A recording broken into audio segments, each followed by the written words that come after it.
kalau kita membaca bacaan Injil hari ini, rasa-rasanya ada sebagian yang hilang terkait dengan atau diandaikan kita membaca sebagian yang lain terkait percakapan Tuhan Yesus dengan Nikodemus. Yang saya maksudkan percakapan lain yang tidak tertulis di sini adalah undangan Tuhan Yesus agar Nikodemus lahir secara baru, lahir dari Roh.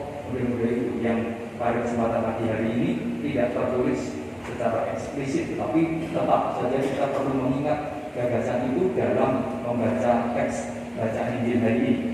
Nah, Bapak Ibu, para saudari dan saudara, kalau kita masih mengingat percakapan Tuhan Yesus dengan Nikodemus terkait dengan lahir kembali dari Roh, maka bacaan-bacaan kitab suci hari ini rasa-rasanya bisa kita terangkai sebagai undangan dan peringatan kita semua untuk lahir baru. Dan sebagaimana yang sudah diungkapkan berkali-kali, lahir baru yang dimaksud adalah lahir secara rohani.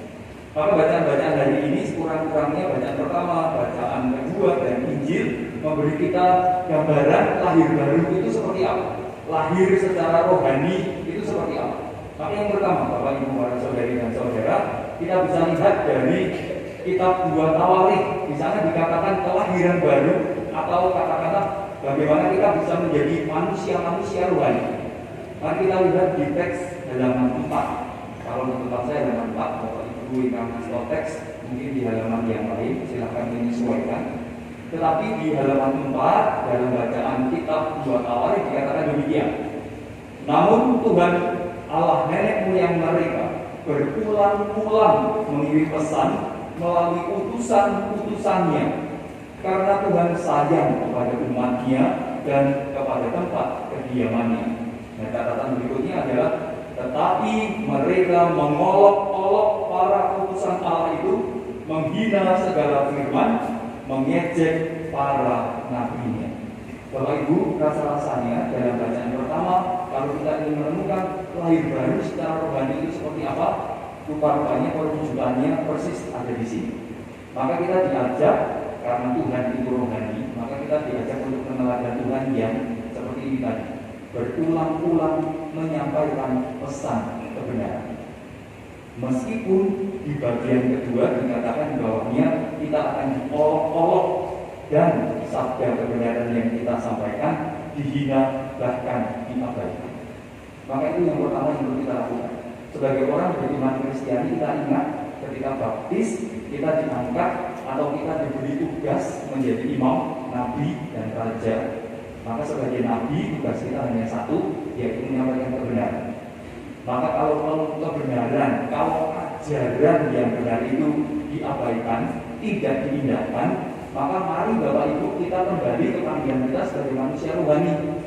Kalau kita memilih untuk diam karena toh saya bicara diabaikan, toh kata-kata baik tidak didengarkan, tidak ada perubahan dan macam-macam, lalu kalau kita merasa ya sia-sia, maka tidak perlu lagi diteruskan kata-katanya, tidak perlu lagi menasihatkan, menyampaikan yang benar, maka kita tidak jadi manusia rohani, tetapi kita menjadi manusia badani. Karena kita mengabdi pada hati, mengabdi pada rasa-perasaan manusiawi. Ini omong ora digawe, ya timbang omong terus ora tahu digawe, itu becik ora omong. Maka itu kita tidak lahir baru. Menurut bacaan ini, lahir baru artinya menjadi manusia rohani, ya kita mengikuti apa nasihat Roh. Dan Roh itu hanya satu yang dikatakan, entah didengar, entah digawe, entah diabaikan, Roh itu tetap mengalir ke sana sini. Maka kalau kita menjadi manusia rohani, artinya kita lahir menjadi manusia rohani, ajakannya sama seperti bacaan pertama tadi. Kalau kita sayang kepada Tuhan kita, maka sama seperti Tuhan senantiasa mengulang-ulang kata-kata ajakan baiknya. Meskipun kadang-kala kata-kata itu diolok-olok, dihina, diabaikan, tetapi tetap sabda kebenaran itu perlu disampaikan. Kalau kita mengatakan sabar, wiyana batese dan macam-macam, maka kita tidak lahir baru secara rohani. Karena kita kemudian mengabdi hati. Wah, itu loro kok, yo wis rasa tak omong.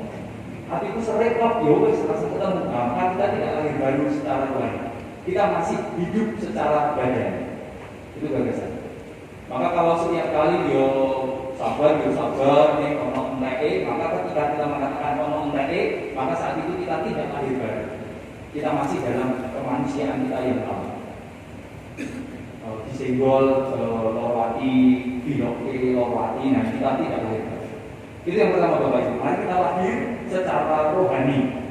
Maka diajak kalau toh nasihat, kalau toh fakta kebenaran kita sampaikan diabaikan, maka bacaan hari ini jangan mengabdi hati yang sakit hati, jangan mengabdi pikiran yang merasa kata-kata disia-siakan, tapi mengabdi kepada roh yang tidak kenal lelah menyampaikan kepada siapapun Tuhan. Itu satu, hari lahir secara rohani. Nah sekarang yang kedua Bapak Ibu, kitab atau surat Rasul Paulus kepada umat di Efesus menyampaikan kepada kita gagasan lahir baru secara rohani yang sedikit berbeda. Dalam halaman 6 teks yang saya bawa, di sana dikatakan di baris-baris akhir Paulus mengatakan demikian kepada umat di Efesus. Sebab berkat kasih karunia kamu diselamatkan oleh iman. Kalimat selanjutnya, keselamatan bukan hasil usahamu, melainkan pemberian Allah. Apa yang dikatakan dari bacaan Injil dan bacaan kedua hari ini? Bapak Ibu, kadang-kala dalam kehidupan kita, setiap hari kadang-kala kita dijegan di persoalan ini. Saya selamat, yang penting percaya. Oh enggak, kita selamat karena kita juga berbuat baik. Lalu selalu itu menjadi tarikan. Ada orang yang merasa percaya baik selamat, ada orang yang merasa kudu tidak becek lagi bisa selamat. Itu kan kehidupan kita setiap hari. Erek-erekan, bahkan agama kan erek-erekan. Yang penting percaya selamat, kudu tidak becek orang berani. Yang penting percaya. Tapi ada orang yang mengatakan, lah orang itu tidak becek, orang berani beriman dan macam-macam. Tetapi secara rohani kita diajak untuk tidak udrek-udrekan selamat mergo iman atau selamat mergo tumindak kebencian. Tapi bacaan dari ini mengatakan keselamatan bukan usahamu, bukan karena bukan usahamu itu artinya bukan melulu karena Anda beriman lalu Anda selamat, bukan karena Anda bekerja baik maka Anda selamat, bukan. Paulus hari ini mengatakan keselamatan bukan usaha kalian, bukan usahamu, tetapi pertama-tama karena anugerah Tuhan. Maka daripada lahir baru itu daripada kita nyemplung ke diskusi dan perdebatan selamat mergo percaya atau selamat mergo tindak kebencian, maka bacaan ini mengatakan yuk kita lahir baru secara rohani. Fokusnya bukan pada saya beriman atau saya berbuat baik, tapi fokusnya pada Dia menyelamatkan. Itu rohani. Maka sebetulnya kalau kita pagem, kita kadang-kala eret-eretan, yang penting aku itu tidak becek, yang penting aku beriman, itu kan berarti yang penting aku, yang penting aku, yang penting aku. Maka keselamatan itu bukan yang penting aku, tetapi yang penting Gusti Allah yang paling kami ujian. Itu lahir secara rohani. Maka kelihatannya baik, oh yang penting iman, yang beriman siapa? Aku. Berarti kan udaranya aku. Yang penting aku percaya, yang penting aku berbuat baik. Oh baik Bapak Ibu sebetulnya yang ditutup aku. Bacaan Paulus hari ini mengingatkan bukan aku yang penting, kalau salah Anda beriman atau tidak. Bukan yang penting aku ini tidak becek, yang penting bukan kita, tetapi yang penting Dia yang memberi keselamatan. Maka orang beragama ajakannya melalui bacaan surat Rasul Paulus hari ini diingatkan, wis rasa do erek-erekan, wis rasa do tuding-tudingan di sing bener. Ini yang kabeh rek-rekan isih alasan isih kuwi aku sing duwe kapitayan, kuwi aku sing tidak becik, maka tidak lahir rohani. Wong sing diomongke mau aku. Maka bacaan Paulus dari ini mengatakan kowe ora penting, aku ora penting, awake dhewe kabeh ora penting, iman kita tidak terlalu penting, perbuatan baik kita tidak terlalu penting, yang penting Dia yang menyelamatkan. Itu lahir baru secara rohani. Maka semoga di rumah itu tidak ada lagi orang yang saling eret-eretan. Yang penting aku beriman, orang sak bisa, orang apa-apa. Yang penting aku percaya, orang aku dosa, orang apa-apa. Bukan itu Bapak.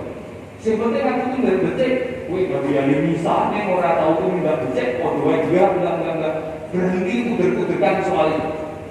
Jangan mengatakan aku penting, imanku penting, gaweanku penting, ya. Tetapi Tuhan penting karena Dia menyelamatkan. Itu lahir baru secara rohani. Semoga kita tidak jadikan kata-kata yang dibenci Paulus menurut bacaan hari ini. Eret-eretan iman, perbuatan, lalu lupa bahwa keselamatan dari itu. Itu yang kedua, lahir baru secara rohani. Lalu berikutnya Bapak Ibu para saudari dan saudara dalam bacaan Injil, lahir baru itu seperti apa? Yang lahir baru itu dikatakan dalam halaman 8. Karena begitu besar kasih Allah akan dunia ini, sehingga Ia telah mengaruniakan anaknya yang tunggal, supaya setiap orang yang percaya kepadanya tidak binasa, tetapi yang kekal. Injil hari ini mengajak kita untuk merefleksikan satu gagasan. Lahir baru secara rohani itu berarti turun menjadi sederhana. Seperti yang dikatakan tadi, Tuhan Yesus itu putra Allah. Dia besar, tapi dia turun ke bumi. Dia mendarat di bumi dengan teman-teman. Nah, menjadi lahir secara rohani, lahir baru, kita pun didorong untuk melakukan yang sama. Yuk kita menjadi pribadi-pribadi yang sederhana. Atau contohnya di Bapak Ibu, contoh konkretnya saja. Anda boleh kaya raya, tetapi jangan membuat orang di sekitar kita binasa. Mengapa? Karena tidak semua orang kaya raya. Kalau kita kaya raya, lalu kita mempertontonkan kekayaan kita, Bapak Ibu, maka itu membuat orang-orang di sekitar kita merasa, oh, kulit sing bener ki kaya ngono kuwi. Lalu orang menjadi binasa, seolah-olah menjadi orang yang punya secukupnya itu salah. Seolah-olah menjadi miskin itu salah. Seolah-olah yang omahe cilik itu salah. Omahe itu gede. Nek duwe TV cilik itu salah. Mergane yakin duwe TV gede. Nah, itu salah Bapak Ibu. Maka bacaan hari ini mengajak kita yuk turun. Kalau kita kaya, puji Tuhan Anda kaya. Tetapi jangan membuat orang yang lebih miskin dari Anda merasa miskin itu salah. Bacaan hari ini mengatakan Tuhan Yesus turun supaya orang merasa aku dibelo. Sing ora duwe apa-apa yo ditersenani. Itu Bapak Ibu. Lahir baru secara rohani. Maka kayalah bagi yang kaya. Bersukacitalah Anda yang punya banyak harta, enggak soal. Tetapi bacaan hari ini itu awal dulu lahir baru seperti Tuhan Yesus. Sugih dia rasa ngetok-ngetoknya sugih gitu. Mengapa? Karena banyak masyarakat kita yang tidak sekaya yang kaya, lalu merasa, oh, yang ngono kuwi itu gagal. Gusti ora paling berkah dan macam-macam. Maka litani kesalahan Tuhan Allah akan terjadi. Maka Anda boleh punya apapun, boleh punya dunia ini, tetapi hiduplah sederhana. Karena ada banyak orang yang tidak seberuntung Anda. Tuhan Yesus turun menjadi manusia supaya kita yang lemah, kita yang sederhana merasa dibela. Semoga kita yang punya banyak itu juga dirasakan pembelaannya bagi kita yang mungkin tidak lebih punya daripada mereka itu. Itu 3 perenungan dari bacaan-bacaan hari ini. Maka Bapak Ibu para saudara-saudara, hari ini kita diajak untuk lahir baru, lahir secara rohani. Yang pertama, tawaran mengingatkan kita, yuk kita jangan mengabdi pada hati, sing kecentok, loro, kalau disakiti, dendam dan macam-macam. Yuk kita ingat lahir baru secara rohani, meskipun disakiti, kebenaran tetap perlu disampaikan. Meskipun tidak diyakini, tetap perlu disampaikan. Lalu berikutnya yang kedua, Santo Paulus mengingatkan, yuk jangan selalu mengatakan, yang penting aku duwe kapitayan, yang penting aku tidak berjadinya, tetapi yang penting Tuhan yang memberi kehidupan, Tuhan yang menyelamatkan. Lalu berikutnya Injil sekali lagi mengingatkan kepada kita, mari sebejo-bejane awak dhewe, mari kita tetap menjadi ugahan, tetap sederhana. Karena ada banyak orang di sekitar kita merasa bersalah, merasa tertutup kalau tidak bisa semakmur kita yang lahir dari sana. Nah, itu Bapak Ibu para saudari dan saudara, 3 perenungan hari ini. Lalu yang berikutnya yang keempat, saya mau intip sedikit saja untuk pengajaran liturgi Ekaristi Bapak Ibu. Nah, minggu lalu sudah saya sampaikan, tetapi pada jam 9, yang jam 7 dan jam 5 sore saya belum menyampaikan karena saya tidak bisa jam 7 dan 5 sore. Nah, untuk katekese liturgi Ekaristi kesempatan hari ini saya hanya menyampaikan satu hal Bapak Ibu. Yang pertama itu terkait dengan salam damai. Lalu yang kedua saya mau titip katekese liturginya terkait dengan doa sebelum dan sesudah komuni, doa pribadi. Nah, sekarang yang pertama terkait dengan itu tadi salam damai. Nah, Bapak Ibu, para saudari dan saudara, yang saya katakan ini bukan kata-kata saya, tetapi kata-kata dari anjuran kitab suci, pedoman umum misalnya Romawi. Maka Bapak Ibu nanti jangan katakan pada orang ngendikane Romo Yuyun, omongi Romo Yuyun, dari Romo Yuyun, bukan Bapak Ibu, bukan. Itu kata PUMR, maka katakan pada orang kata PUMR. Nah, menurut PUMR, pedoman umum misalnya Romawi, Bapak Ibu, untuk salam damai ya, salam damai itu ternyata yang ideal. Setelah ini Bapak Ibu boleh melakukan apapun, tapi yang ideal itu menyampaikannya tidak cuma damai Kristus, enggak Bapak Ibu, karena damai Kristus itu abstrak, nggak jelas. Kalau saya tanya, damai Kristus artinya apa? Apa jawab Anda? Apa artinya damai Kristus? Apa jawab Anda? Bahagia, itu berarti bahagia gitu. Ya, sebenarnya apa? Sebenarnya. Tetapi kalau menurut tradisi gereja Katolik, ketika kita memberi salam damai, itu kata-katanya seperti ini. Sebetulnya bukan kata-kata, tetapi doanya. Doanya itu semoga gereja bersatu, semoga semua manusia bersatu. Atau kalau mau ditambah satu lagi yang tidak dalam ajaran, kita bisa mencuplik ajaran Buddhisme. Itu bagus. Semoga gereja bersatu, semoga semua manusia bersatu, dan yang terakhir semoga semua ciptaan berbahagia. Yang terakhir Buddhisme. Tapi itu bagus Bapak Ibu. Jadi lebih jelas. Damai Kristus apa?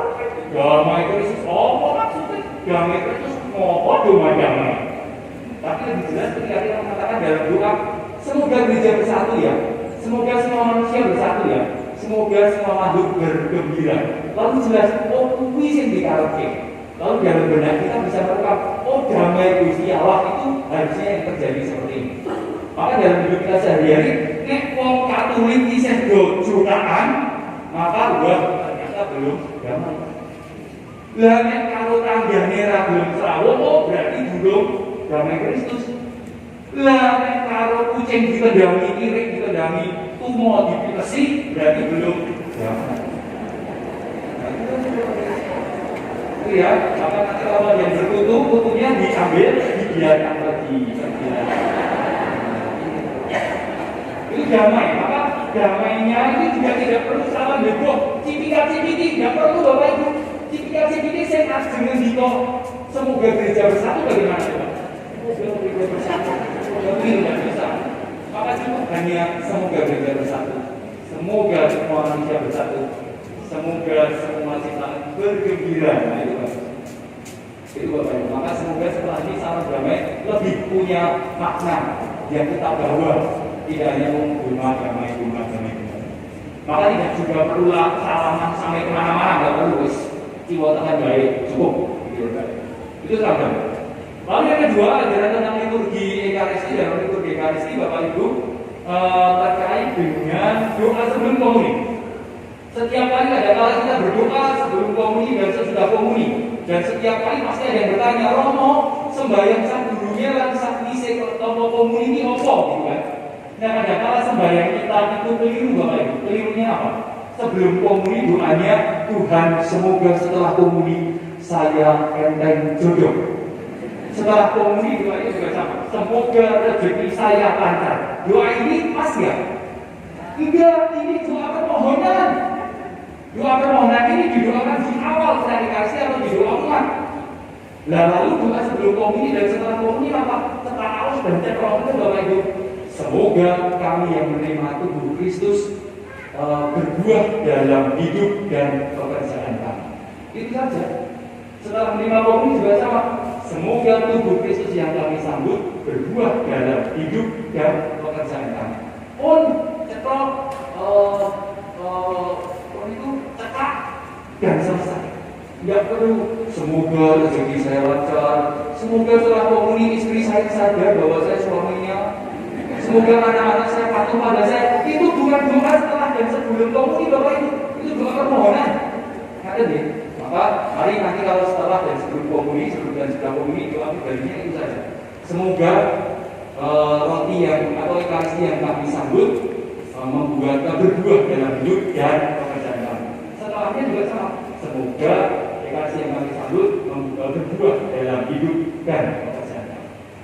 sederhana, tapi kita menjadi semakin tahu, oh jadi seperti itu. Nah kalau mau ditambah ya silakan, tapi jangan ngangkat jodoh, jangan rezeki, jangan PHK, jangan lulus kuliah dan sebuah macam-macam. Karena itu artinya doa kebenaran dan bukan doa umum. Nama Tuhan dimuliakan kini dan sepanjang